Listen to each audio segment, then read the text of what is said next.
এই হলো আমার হাইব্রিড পদ্মের গামলা। তো একসাথে এতগুলো আমি তুলে মাটি রাখতে পারবো না, তাই অল্প অল্প করে আমি এগুলো তুলে টিউবার হয়েছে কিনা, এটা যেমন রেড ফিলিপ দেখাবো যে এতে টিউবার হয়েছে কিনা। আমি এই গামলার জলটা কিছুটা ফেলে দিই প্রথমেই।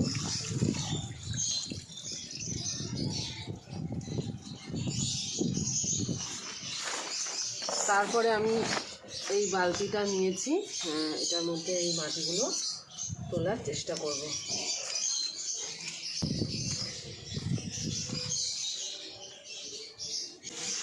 এইভাবে একটা পাত্রে তুললে পরে এই মাটিটা কিছুটা শোধন করে অন্য কোনো গাছে যদি ইউজ করি, শুকিয়ে সেটা করতে পারবো কিনা দেখি।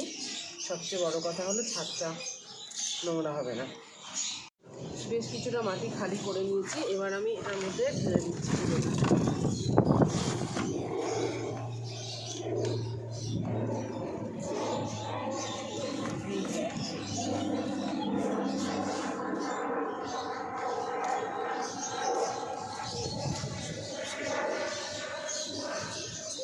খুব হেলদি টিউবার হয়েছে। এই যে বন্ধুরা টিউবারগুলো,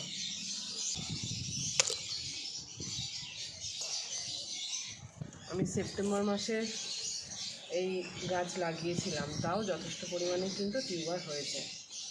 এবার এই যে দেখো বন্ধুরা, আমার যেটুকু টিউবার আমি পেয়েছি, এইটা একটা খুব ভালো টিউবার।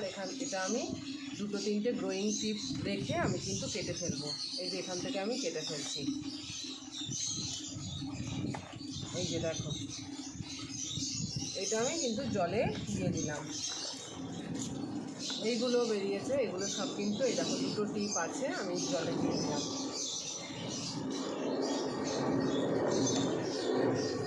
আবার এইটারও আছে, এটাও আমি কেটে জলে দিয়ে দিলাম।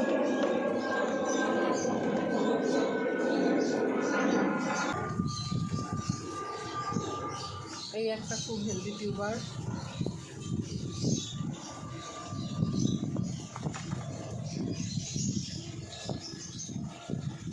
এগুলো সব রেড ফিলিপ, বড় বড় ফুলের এগুলো টিউবার।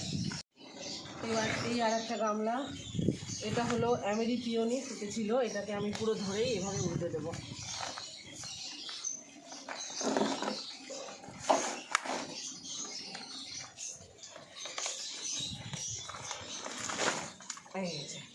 এই দেখো নিচের দিক থেকে পুরো টিউবার।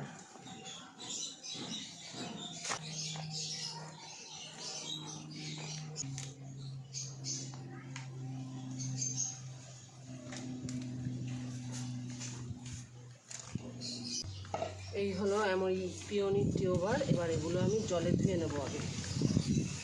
এবার এই আমেরি পিওনির পুরো টিউবার থেকে কয়েকটা আলাদা করে নেব। এই দেখো,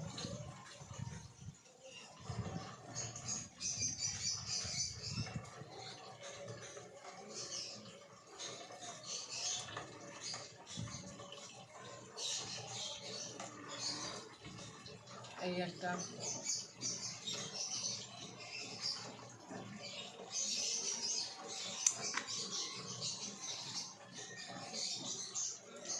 এই হলো আমার টিউবার লোটাসের, হাইব্রিড পদ্মের।